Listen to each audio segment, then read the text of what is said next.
السلام عليكم ورحمة الله وبركاته. marka aad aragto khariidadaha caalamka gaar ahaan dhanka badaha waxaad moodaysaa inay biyaha baddu isku qasan yihiin laakiin waxa la yaabka leh ayaa ah in biyaha baduhu kala soocan yihiin ayna sababtu tahay in magacyo ay kala leeyihiin sida the Red Sea, Atlantic Ocean iyo bado kale oo fara badan oo aan laga yaabin in badda kale ku darsanto waxaana tusaalayaashaas ugu muhiimsan badda Atlantic Ocean iyo badda loo yaqaano Pacific Ocean oo aad moodo xayndaab inuu dhaxayo sida xad laba dawladood oo daris ah meesha ay ku kulmaan subxaanallah markii ugu horeysay waadumuhu dayax gacmeedka hawada u diray ayaa waxa u muuqatay in ay kala soocan yihiin biyaha badaha bal ilaahay qudradiisa u fiirso waxaad moodaa kala duwanaansho xataa midab ahaan sida in uu dayr ama xayndaab u dhaxeeyo subxaanallah waxayna arkeen kala duwanaanshaha badaha laftirkooda oo ay ka mid tahay badda cas gaar ahaan baabul mandab meesha loo yaqaano waxa ku yaala khad ama soodin badda cas iyo sidoo kale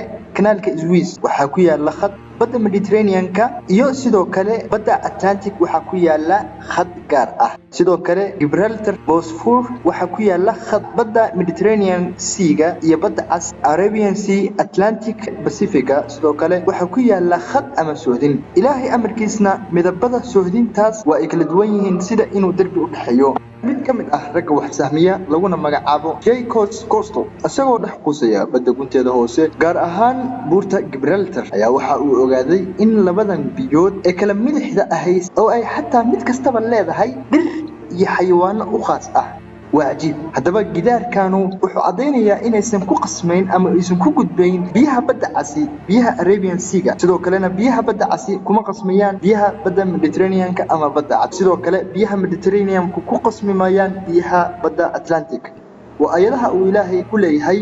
مرج البحرين يلتقيان بينهما برزخ لا يبغيان فبأي آلاء ربكما تكذبان. هذه الآية حيرت عقول العلماء سابقا الآن كشفت أن كل بحر له مكونات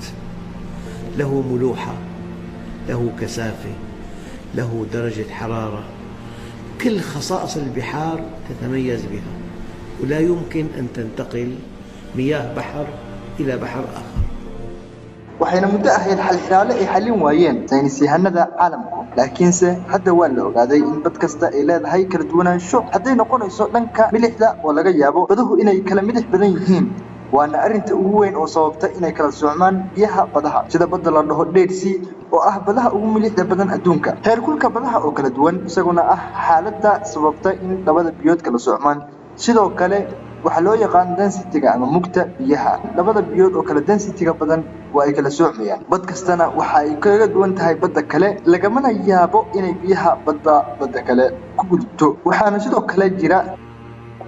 ayad kale oo sheegaysa هذا عذب فرات وهذا ملح أجاج وجعل بين البحرين برزخا وحجرا محجورا